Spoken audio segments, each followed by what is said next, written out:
ಏನ್ ಹೇಳ್ತೀರಾ? ಕರ್ನಾಟಕದ ಮಹಾಜನತೆಗೆ ನನ್ನ ಕಡೆಯಿಂದ ನಾನು ಆಡುವ ಮಾತಿಗೆ ನಾನು ಬದ್ಧ. ಕಾನೂನಿನಡಿ ಖಂಡಿತ ಅವ್ರು ಮಾಡಿರೋದು ತಪ್ಪು. ಕುಮಾರಣ್ಣ, ದೇವೇಗೌಡರು ಸತ್ಯವಾಗ್ಲೂ ಈ ಭೂಮಿಲಿ ಹುಟ್ಟವ್ರಲ್ಲ, ಅದು ಸತ್ಯವಾಗ್ಲೂ ನಮ್ಮೆಲ್ಲರ ಪುಣ್ಯ. ಆದ್ರೂ ಕಾಂಗ್ರೆಸ್ನವರು ಇದನ್ನ ಈ ಮಟ್ಟಕ್ಕೆ, ಅದರಲ್ಲೂ ಏನು ಹೆಣ್ಮಕ್ಳ ವಿಷಯದಲ್ಲಿ ದೇವರಾಣ ಮಾಡಂಗಿಲ್ಲ, ಆದ್ರೂ ಮಾಡವ್ರೆ. ಅದನ್ನ ಸತ್ಯವಾಗ್ಲೂ ಈ ಜನ್ಮದಲ್ಲಿ ಅದನ್ನ ಯಾರ ಕೈಲಿಂದ ಸಂಸಕ್ ಆಗಿರೋ ಅಪರಾಧ. ಖಂಡಿತ ಯಾವುದೇ ಕಾರಣಕ್ಕೂ ಪ್ರಜ್ವಲ್ ತಪ್ಪು ಮಾಡವ್ರೆ, ಇಲ್ಲ ಅಂತಲ್ಲ, ಅದಕ್ಕೆ ಶಿಕ್ಷೆ ಇದೆ, ಕಾನೂನು ಅಡಿಯಲ್ಲಿ ಏನಾರು ಮಾಡ್ಕೊಳ್ಳಿ.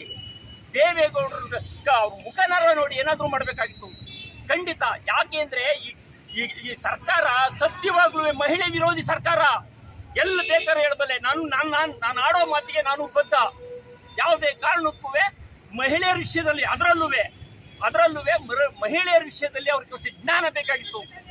ಆಕ್ಚುಲಿ ದೇವೇಗೌಡರು ಕೊನೆಯ ಹಂತದಲ್ಲಿರೋ ವ್ಯಕ್ತಿ ಆಗಿರೋದ್ರಿಂದ, ಅದರಲ್ಲೂ ಅವ್ರು ಹುಟ್ಟಿರೋ ಭೂಮಿಯಲ್ಲಿ ನಾವು ಹುಟ್ಟಿವಿ. ನಾವು ಎಷ್ಟು ಜನ್ಮದ ಪುಣ್ಯ. ನಾನು ಬೇರೆ ಸ್ಟೇಟ್ಗೆ ಹೋಗಿದ್ದಾಗ, ನೀವು ಯಾವ ಸ್ಟೇಟ್ ಅವ್ರು ಅಂದಾಗ ಕರ್ನಾಟಕದವ್ರು ಒಂದು, ಅದರಲ್ಲೂ ಯಾರು ಅಂದ್ರು, ಅದ್ರಲ್ಲಿ ಯಾವುದು ಅಂತ ಅಂದಾಗ ನಾವು ದೇವೇಗೌಡರು ಹುಟ್ಟರು. ಅವಾಗ ನಮ್ಗೆ ಸತ್ಯವಾಗ್ಲೂ ಕೈ ಮೇಲೆ ಕೈ ಇಟ್ಕೊಂಡು ಹೆಗಲ ಮೇಲೆ ಕೈ ಹಾಕೊಂಡು ಮಾತಾಡಿದ್ರು. ಅಂತ ಪುಣ್ಯಾತ್ಮನ್ ಹುಟ್ಟಿರೋ ಭೂಮಿಲಿ ನಾವು ಹುಟ್ಟಿವಿ. ಜ್ಞಾನ ಮಾಡುವೆ ಈ ಸರ್ಕಾರಕ್ಕೆ. ಅದರಲ್ಲೂ ನಮ್ಮ ಒಕ್ಕಲ್ರು, ನಮ್ಮ ಜಾತಿಯಲ್ಲಿ ಹುಟ್ಟಿರೋ ಮನ್ಸ, ಅವ್ನಿಗೇನು ಒಂಚೂರು ಜ್ಞಾನ ಇರಲಿಲ್ವೇ? ಹೊಟ್ಟೆಗೆ ಏನ್ ತಿಂತಿದ್ರು? ಒಂಚೂರು ಜ್ಞಾನ ಬೇಕಾಗಿತ್ತು. ಕಾನೂನು ಇತ್ತು, ಕಾನೂನು ಅಡಿಲಿ ಏನಾರು ಮಾಡ್ಲಿ, ಜ್ಞಾನ ಹಾಕ್ಲಿ. ಈಗ ನಾನು ಮಾತಾಡ್ತಾವ್ನಿ, ನಾನೇನಾದ್ರು ತಪ್ಪು ಮಾಡಿದ್ರೆ ನನಗೂ ಶಿಕ್ಷೆ ಆಗ್ಲಿ, ಹಂಗಲ್ವಾ? ಸತ್ಯವಾಗ್ಲೂ ಮಾತಾಡ್ಬೇಕಾಗಿತ್ತು. ನಾನು ಮಾತಾಡಿರೋದು ಸತ್ಯ. ಯಾವುದೇ ಕಾರಣಕ್ಕೂ ಸರ್ ಈಗ ಸರ್ಕಾರಕ್ಕೆ ಏನ್ ಹೇಳ್ತೀರಾ ಸರ್? ಖಂಡಿತ ಯಾವುದೇ ಕಾರಣಕ್ಕೂ ಇದೆಲ್ಲನೂ ಹಿಂದಕ್ಕೆ ತಗೋಬೇಕು. ಇಲ್ಲಾಂದ್ರೆ ಸಿಬಿಐ ಇನ್ವೆಸ್ಟಿಗೇಷನ್ ಮಾಡ್ಲಿ. ಇವ್ರು ಬೇಡ, ಯಾರು CID ಅವ್ರು ಬೇಡ, ಇವರು ರಾಜ್ಯ ಸರ್ಕಾರ ಹೇಳ್ದಂಗೆ ಕೇಳ್ತದೆ. ಅದು ಹಂಗಾಗಲ್ಲ. ಇಡೀ ದೇಶ ನೋಡ್ಲಿ, ಇವ್ರದ್ದು ಗೊತ್ತಾಗ್ಲಿ, ಒಂದು ದಿವಸ ಮುಂದಕ್ಕೆ ಬರ್ಲಿ. ಸಿಬಿಐ ಅವರು ಇನ್ವೆಸ್ಟಿಗೇಷನ್ ಮಾಡ್ಬೇಕು. ಅದರಲ್ಲೂ ದೇವರಾಣೆ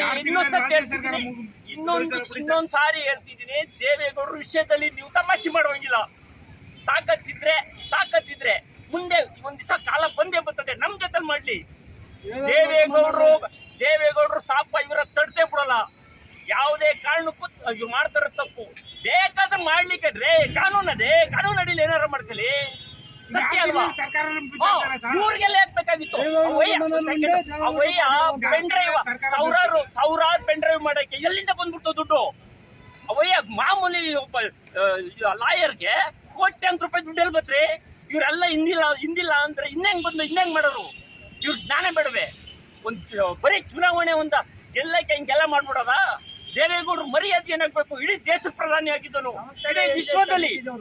ಇಡೀ ವಿಶ್ವಕ್ಕೆ ಮಾಡಬಾರ್ದು, ಮಾಡಿರೋ ತಪ್ಪು, ಸತ್ಯವಾಗ್ಲೂ ತಪ್ಪೋಣ. ನೀವು ಎಲ್ಲ ಇಲ್ಲೇ ಮಾಡ್ಕೊಂಡು ಹೋಗಿರೋರು ಇವರಿಂದೇನೆ ಎಲ್ಲ.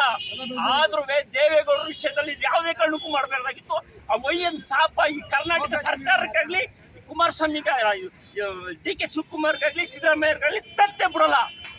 ಒಂದ್ ಕಾಲ ಬಂದೇ ಬರ್ತದೆ. ಹೇಳಿ ತಮ್ಮ ಹೆಸರು ಸರ್?